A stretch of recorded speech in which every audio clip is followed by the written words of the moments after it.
Cylinder booking সমস্যায় gas distribution সেন্টারে দীর্ঘ লাইন, ভোগান্তিতে গ্রাহকরা। সিলিন্ডার বুকিং করতে না পেরে এবার গ্যাস ডিস্ট্রিবিউশন সেন্টারে লম্বা লাইনে দাঁড়াতে হচ্ছে গ্রাহকদের। সোনারপুর, বারুইপুর সহ বিভিন্ন এলাকায় বুধবার সকাল থেকেই গ্যাসের দোকানের সামনে একই ছবি ধরা পড়ে। সকাল থেকে দীর্ঘক্ষণ লাইনে দাঁড়িয়ে থাকছেন বহু গ্রাহক। অনেকের অভিযোগ, অনলাইনে গ্যাস সিলিন্ডার বুক করা যাচ্ছে না। আবার অনেকেই কেওয়াইসি করা না থাকায় তারাও বাধ্য হয়ে গ্যাসের দোকানে লাইনে দাঁড়াচ্ছেন। মূলত এই দুই কারণেই বিভিন্ন গ্যাস সেন্টারে ভিড় বেড়েছে বলে জানা যাচ্ছে।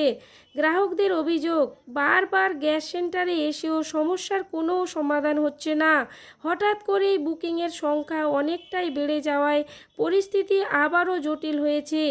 আগে যেখানে একটি সেন্টারে দিনে প্রায় 400টি বুকিং হতো, এখন সেই সংখ্যা বেড়ে হাজারেরও বেশি হয়ে গিয়েছে বলে সূত্রের খবর।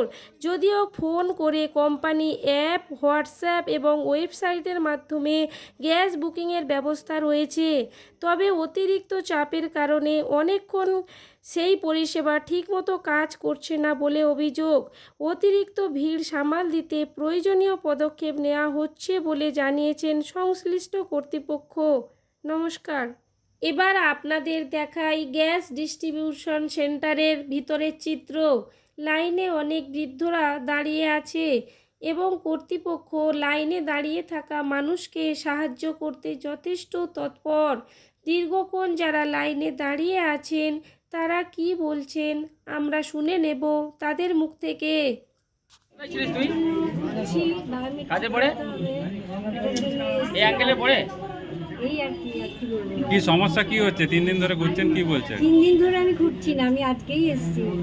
বায়োমেট্রিকটা করিয়ে নিয়ে চলে যাব। আর গ্যাসটা যদি বুকিং না হলে কি সমস্যা হচ্ছিল? গ্যাস বুকিং এমনি অনলাইনে গ্যাস বুকিং হচ্ছে না তো। গ্যাস বুকিং হচ্ছে না, কি অনলাইনে গ্যাস বুকিং হচ্ছে না? তা কি আপনারা কি এখানে এসে গ্যাস বুকিং করতে এসেছেন? আসলাম, এসে আমি হাঁটতেও চলতেও পারি না, এই কষ্ট করে সুভাষগ্রাম থেকে আসলাম, এসে করে নিয়ে চলে যাব। কি নাম আপনার? রেখা মুখার্জি। আমি নভেম্বর মাসে গ্যাসের বায়োমেট্রিক দিয়ে গেছি। দেওয়ার পরে আমার নতুন পাইপ, নতুন রেগুলেটর নিয়ে গেছি। এখন বলছি আপনার নতুন পাইপ নিতে হবে, 190 টাকা দিন নতুন পাইপ নিতে হবে, তারপরে আবার বায়োমেট্রিক হবে। এই আমাদের অসুবিধার কারণ, পরিষ্কার কথা। আর পাইপের বিলে লেখা আছে 5 বছর ওয়ারেন্টি আছে, 5 বছর পর আপনার পাইপ নিতে হবে। 3 মাস অন্তর পাইপ নিতে হচ্ছে। কি নাম আপনার? আমার নাম জওহরলাল নাইয়া। হ্যাঁ, 3 তারিখে বুকিং হয়েছিল। 3 তারিখে বুকিংয়ের গ্যাস ওরা, হ্যাঁ 7 তারিখে ওরা বাড়িতে গ্যাস নিয়ে যায়, কিন্তু গ্যাসটা যখন নিয়ে যায় তখন ওর মোবাইলের ডাক নাম্বারটা নেই। আমাকে বলছে আপনি ডাক নাম্বারটা জানা আছে? আমি জানবো, আমার মোবাইলে তুমি সবটা খুঁজে রাখো, বুকিং দেওয়া আছে, কোনো ডাক নাম্বার রিটার্ন আসে।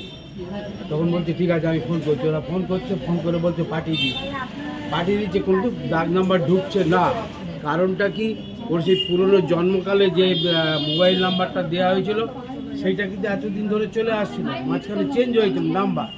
এখন বলছে আপনার বায়োমেট্রিক করাতে হবে, যার জন্য ডাক নাম্বার ঢুকছে। কতক্ষণ লাইনে দাঁড়িয়েছেন?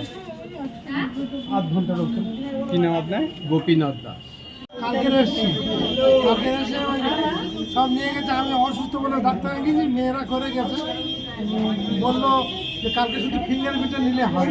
ফিঙ্গারপ্রিন্ট নিয়েছে, বললো অন্যদিন এসো, তার ফোন নম্বরটা লিঙ্ক হবে। এই হ্যারেন মানে আমি যেতে পারছি না, বাড়ি যাবো, বসে আছি, আমার কাজ হয়ে গেছে। শরীর অসুস্থ? অসুস্থ হলে বসে আছি। কোথা থেকে আসছেন আপনি? ঝাপঝপি। কি নাম? কি নাম? সরকারি শ্রদ্ধা। আমাকে পাইপ দিয়েছে, 190 টাকা নিয়েছে। এখন গ্যাস বুকিং হচ্ছে না, এখন এসছি, লাইনে দাঁড়িয়ে আছি, এখনও আমাকে ফের পাইপ নিতে হবে 190 টাকা দিয়ে। অথচ পাইপের কাছে 5 বছরের ওয়ারেন্টি।